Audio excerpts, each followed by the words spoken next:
What's up, everybody? So today is an exciting day. I think I say that every time I'm at Champion Car Company.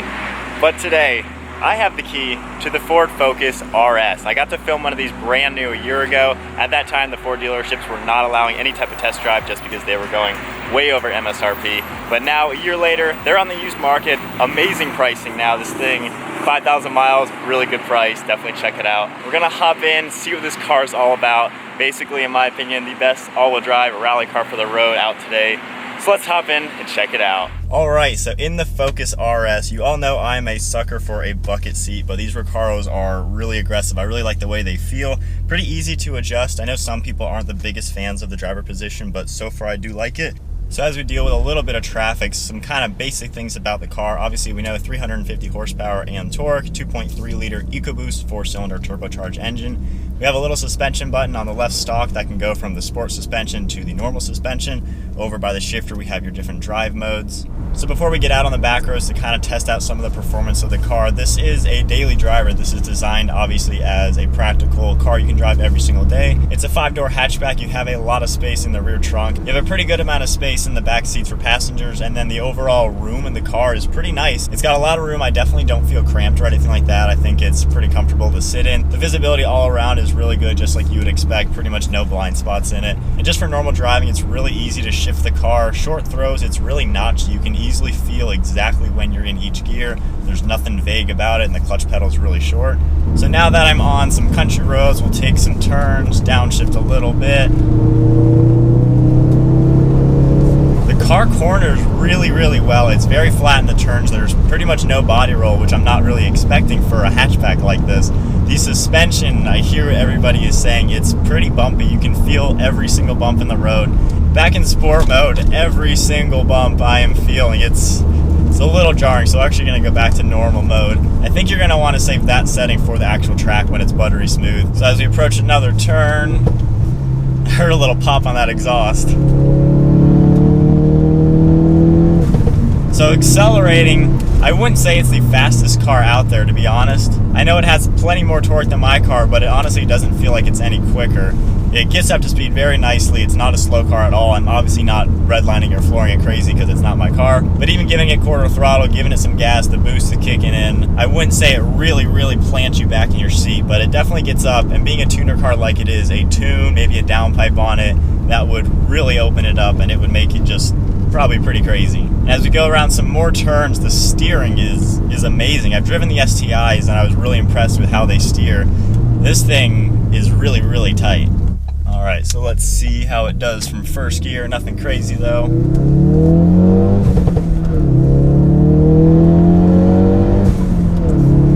Yeah, honestly, I wouldn't say it's the fastest car. It's not that fast. I feel like the STI is much quicker and there's more drama to it, and I think the STI just seems to pull a lot harder. It gets up to speed, but yeah, definitely a tune is going to be needed on this.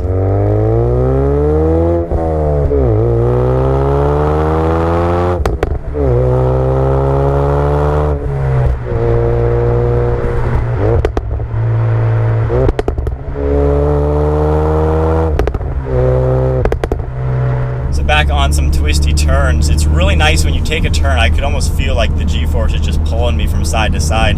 The seats, like I said earlier, they really hold you in. The side bolstering does a great job really planting you in the seat, and I feel like around the turns it feels really composed. Exhaust gives it a nice little rumble back there. Even on the downshifts you can hear a little bit of a pop.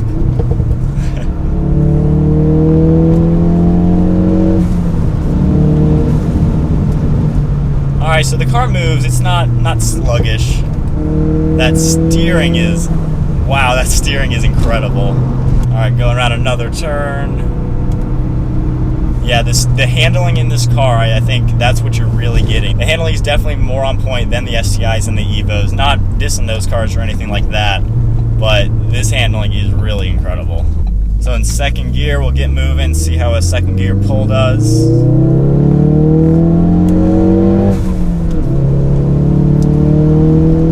So one thing I'm finding, like I said, yeah, it's not the most powerful, it doesn't really plant you in your seat. You do feel a little bit of input in the steering wheel and the higher RPM. It kind of pulls the car just a little bit. I noticed that with the STIs as well, so just something with an all-wheel drive car, that's kind of what you're going to get. But I really like the shifter feel. It's so easy to rev match and select your gear. And the pedal placement is really good too. I don't have to fight to rev match a downshift. I can easily know exactly where the pedals are, rev match myself, and just get a really good shift. Alright, so we'll do a third gear pull just a little bit to see how it goes. It zips right around the turn. So I feel like as far as the acceleration go, you kind of have to get it a little bit more on the throttle pedal actually to really get the power out of it. Like I said, I'm not flooring it crazy, but when you do give it a little bit more gas, you can feel just a little bit more of that power. So it's a quick car. A tune and a few parts would make this thing pretty crazy.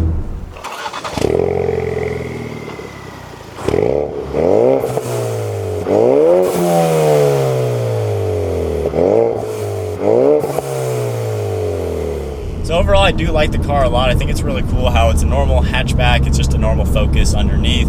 You have the room, you have the practicality, nice luxury features like the sunroof, nav, and a backup camera. But then with the RS, they took it a whole nother level. Obviously, a big step above the ST, of course. And I feel like with the combination of this kind of power plant, the drivetrain being all-wheel drive, the Brembo brakes up front, it just makes a really good combination of a practical car that you can drive all the time, and this can be your dedicated daily, just your only car if you need to. But then when you're in the mountains or on the track, the handling is what you're gonna have so much fun with because it's really direct. The brakes, like just hitting them a little bit, it really stops the car. It's really planted the way it feels. The power delivery, I'd say, is more in the higher RPM, so you do have to wring out the engine in the stock form to really experience the power. I'm sure using launch control, it would accelerate much quicker.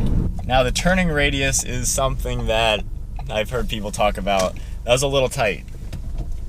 It doesn't have the best turning radius compared to a normal rear-wheel drive or other cars I've driven. So I'll do second gear again.